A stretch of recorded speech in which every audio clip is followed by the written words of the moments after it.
Bonjour tout le monde et bienvenue dans cette première vidéo de la formation complète à Microsoft PowerPoint. Un logiciel qui est capable de bien plus de choses que ce que l'on croit habituellement, et c'est vraiment ce que j'ai envie de vous montrer dans ces différentes vidéos. Alors si Word est un traitement de texte, si Excel est un tableur, PowerPoint est considéré comme un logiciel de présentation.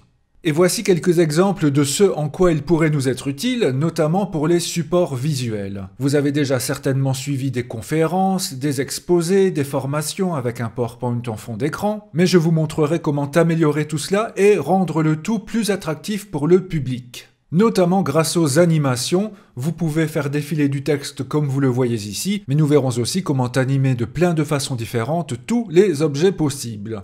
Nous pourrons aussi créer des présentations qui vont interagir avec l'utilisateur. Pourquoi pas créer des jeux, des quiz qui seront cliquables, c'est possible. PowerPoint est également puissant pour tout ce qui est création photo et vidéo, créer un album photo, créer des diaporamas élaborés et même transformer toute une présentation en vidéo. Et si vous êtes créatif, bien plus encore, et je vous montrerai quelques exemples concrets bien sympas. Bref, quand nous arrivons dans le logiciel, voici ce qui s'affiche. Nous avons tout d'abord dans la partie accueil la possibilité de créer une nouvelle présentation, c'est-à-dire une présentation vide à partir de zéro, mais nous avons aussi quelques thèmes ou modèles si vous préférez. Exemple, pour gagner du temps, j'aimerais utiliser ceci. Je clique dessus, bloc de couleur géométrique, et ensuite je peux cliquer sur Créer. Il nous crée donc une diapositive de titre avec du texte que l'on peut directement modifier si nous le désirons, un peu comme dans Word, voilà, ainsi qu'une autre diapositive à modifier elle aussi. Et bien sûr, tout reste personnalisable si besoin. Je reviens en arrière en cliquant sur Fichier, en haut à gauche, et il y a bien plus de thèmes que vous pouvez découvrir en cliquant sur Autres thèmes à droite. Comme vous le voyez, il y a du choix. Il y a ici différentes catégories, comme par exemple éducation, avec tous les modèles qui se réfèrent à l'enseignement et l'éducation. Je reviens en arrière en cliquant sur précédent, pourquoi pas aussi le côté professionnel, avec des organigrammes, des analyses de projets, des plans marketing et bien d'autres. Mais vous pouvez aussi taper directement un mot-clé dans la barre de recherche ici, par exemple je vais mettre géographie, je clique sur la petite loupe, et ainsi je trouve facilement un modèle avec une carte du monde en fond que je vais créer aussi. Voilà donc encore un nouveau thème créé pour vous que vous pouvez réutiliser, modifier comme vous le sentez avec plusieurs idées de diapositives. Attention, même si les thèmes nous font gagner du temps, il se pourrait qu'une autre personne utilise le même thème pour une autre présentation et il pourrait vous être reproché un manque d'originalité, donc soyez vigilants par rapport à cela. Cliquons donc sur Nouvelle présentation pour repartir de zéro. Voici donc l'interface de PowerPoint dans sa dernière version. Nous voyons d'abord tout en haut qu'un fichier PowerPoint se nomme bien une présentation et non pas un document comme dans Word ou un classeur comme dans Excel. Un peu de vocabulaire, donc tout en haut nous sommes ici dans la barre de titre. Et juste en dessous nous voyons différentes catégories, fichiers, accueil, insertion, dessin, etc. Ces différentes catégories sont nommées des onglets. Et pour chaque onglet, par exemple je clique sur Insertion, apparaît juste en dessous un ruban avec plein de boutons. Et ce ruban est découpé en différents groupes de boutons, le groupe diapositive, le groupe tableau, le groupe image, etc. Exemple, le bouton Forme se trouve dans le groupe Illustration du ruban de l'onglet Insertion. En dessous, par défaut, nous retrouvons deux zones. Tout d'abord la zone à gauche où nous aurons toutes les miniatures de toutes les diapositives sur lesquelles nous travaillons dans cette présentation. Et dans la deuxième zone, la diapositive sur laquelle nous travaillons actuellement, évidemment en plus grand format. Et dans les dernières versions de PowerPoint s'affiche aussi comme moi par défaut à droite le concepteur, qui au passage est un bouton de l'onglet Accueil, que l'on peut bien sûr désactiver en cliquant dessus ou réactiver. Et le concepteur nous propose aussi en quelque sorte des modèles de diapositives, des dispositions d'objets que nous pouvons choisir là aussi, et il y en a plus en cliquant en bas dans Voir d'autres idées de conception. Voilà, cela en débloque encore d'autres qui sont parfois très jolies. Et nous remarquerons plus tard que si nous ajoutons par exemple une image dans notre diapositive, le concepteur pourra s'ouvrir aussi et proposer différentes dispositions pour cette image. Maintenant, si vous avez une version un peu plus ancienne, il est tout à fait possible que le concepteur ne s'y trouve pas. S'il nous embête, nous pouvons le fermer grâce à la petite croix. Et par défaut, la première diapositive contient, comme vous le voyez, deux cadres, l'un pour ajouter un titre, l'autre pour ajouter un sous-titre. Là aussi, si c'est vraiment ce que vous voulez, vous pouvez cliquer à l'intérieur de celui-ci et taper un titre sans problème. Maintenant, si cette disposition de base vous embête, dans l'onglet Accueil, allez dans Dispositions. Et là, justement, vous pouvez choisir d'autres dispositions, exemple de contenu face à face. Et là aussi, le concepteur s'ouvre pour moi pour donner d'autres exemples. Dans Dispositions, il y a d'autres choix, comme titre seul, titre et contenu, mais nous pouvons aussi choisir une diapositive totalement vide. Et si je n'avais pas déjà tapé un titre, la diapositive aurait été entièrement blanche. Si vous cliquez sur l'icône « Nouvelle diapositive », je dis bien l'icône, alors il va créer une diapositive du même type que la première. Ici nous avions une vide, donc forcément ici nous avons une vide aussi. Mais si nous désirons une disposition différente, cliquons bien sur le texte « Nouvelle diapositive » et là nous retrouvons les différentes dispositions comme par exemple de contenu.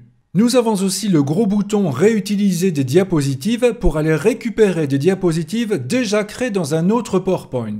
C'est ce que je vais faire. Voilà, j'ai recherché l'une de mes anciennes présentations et je vais par exemple cliquer sur cette diapositive-ci et voilà, elle réapparaît directement dans cette présentation-ci. Ça nous évite de recommencer le même travail. J'ai ajouté quelques éléments sur mes autres diapos pour bien les différencier et vous montrer que la zone des miniatures est totalement flexible. Tout d'abord, vous voyez qu'entre les deux zones, il y a une barre verticale que l'on peut prendre grâce au bouton gauche de la souris et déplacer en laissant enfoncer, pour l'agrandir ou la réduire si besoin. Et si nos diapositives ne sont pas dans le bon ordre, nous pouvons les intervertir à la main. Je prends par exemple ma deuxième diapositive, je laisse le bouton de la souris enfoncé et je relâche un peu plus bas pour la placer en dernier. Et nous pouvons faire cela pour chacune sans le moindre souci.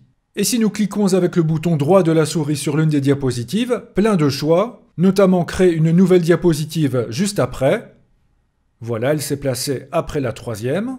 Mais aussi dupliquer la diapositive, c'est-à-dire en créer une exactement pareille que celle que nous avons choisie. Voilà, nous avons un deuxième miaou, tout pareil. Mais encore supprimer la diapositive, voilà, elle a disparu. Et d'autres choses que nous verrons plus tard. Aussi, si vous cliquez avec le bouton droit dans l'espace vide entre les diapositives, c'est-à-dire la zone grise pour moi, vous récupérez aussi par exemple le bouton Nouvelle diapositive. Si nous désirons sélectionner plusieurs diapositives ensemble pour par exemple les déplacer ensemble. Si vous êtes sur PC, laissez la touche CTRL ou CTRL enfoncée. Si vous êtes sur Mac, ce sera la touche Commande. Et tout en laissant cette touche enfoncée, vous pouvez cliquer par exemple sur l'une, puis sur la deuxième, puis sur la troisième, et pourquoi pas encore une autre. Ici, je relâche. Nous voyons que les trois sont sélectionnés. Et ainsi, je peux par exemple les déplacer à la fin. Donc les trois premières deviendront les trois dernières, voilà. Et c'est bien le cas.